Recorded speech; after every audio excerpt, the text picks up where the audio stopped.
Hi everybody, this is Paul at Kentucky Tacklebox. Welcome back to the channel today. Today I want to talk about an issue that a lot of anglers face when they're fishing, and it has to do with having problems with line tangling up and wind knots and things like that when you're fishing. And me, like a lot of other guys, I've experienced the same thing. I've had more than my share of wind knots and problems like that. So after a while of fishing, I finally started playing around with different types of line to see if I could find something that worked a little better for me. And what I eventually settled on was this. It's a copolymer line. This is made by a company called P Line. And it comes in different weights. That's a 6 pound test. This is an 8, and this is a 10. But there are other companies that make copolymer line as well. And I hadn't heard a lot of people talking about it. Most people tend to talk about fluorocarbon or mono or braid, but copolymer doesn't get discussed a lot. But it really is a good line. And what makes this line really work well is that it doesn't have a lot of memory in it. So if you think in terms of a braided fishing line is kind of considered like gold standard when it comes to line memory. It doesn't really have any. It doesn't develop a set based on the spool it's wound on, where mono or fluoro can. And then you end up with a lot of curlicues in your line. I guess would be the best way to kind of describe when you have a lot of memory in your line. So I started stringing some of this line on my rods, and I noticed it made a big improvement in the wind knots, but it still didn't completely eliminate them. So the other thing I got to looking at, and this took a little while for me to figure this out, but what it is each rod has a weight setting on it, what design weight is. So like this rod here, the first rod, it has a weight setting from 1/16 of an ounce to 3/8 of an ounce on this particular rod. This is a medium light. And then this other one has a weight setting of 3/16 of an ounce to half an ounce. So, and the reason is the rods are different power. This one here is a medium light, the other one's a medium.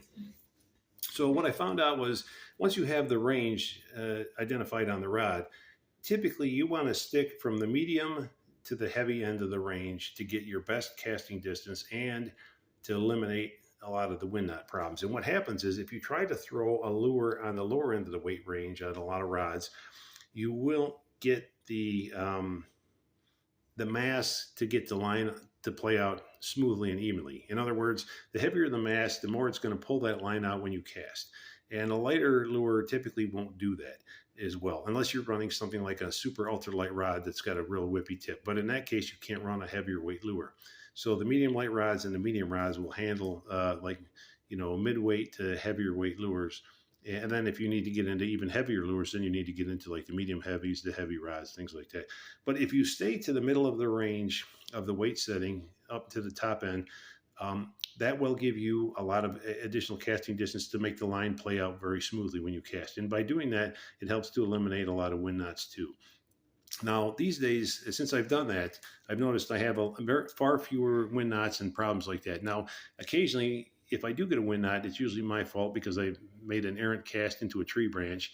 And when I go to pop the lure out or pull it off, and if the line snaps because the lure is hung up in a tree branch, then it tends to come and knit itself a sweater or turn itself into a ball of yarn or something, an analogy to kind of a bad knot on the rod or on the spool. But otherwise, just normal fishing and casting and retrieving, this system works pretty good. So if you haven't tried around with copolymer line and dialing in the lures on your rods, it's definitely well worth the effort because it just makes a day of fishing a lot more fun and a lot less frustrating when you don't have to keep, untangling knots in your setup as you're out there fishing. And I will say one more thing about the weight settings on the rods. The rods have a minimum and a maximum weight setting. What happens if you exceed the weight setting for the rod? Let's say the rod has a maximum weight you can throw a 3/8 of an ounce, and you try to throw a half ounce weight on there. What will happen is you're going to overload the rod so that you're going to actually reduce your casting distance severely because the rod is putting so much effort into getting that mass moving. You're losing the power of the rod. So you really want to stay within the range that the manufacturer specified on a given rod. And ideally, the sweet spot is typically from the middle of the rod range to the top end. And I usually stay just below the top end for maximum casting distance. And then as far as line weights, the heavier the rod, the thicker the line weight you may want to run, because you're going to be targeting probably larger fish.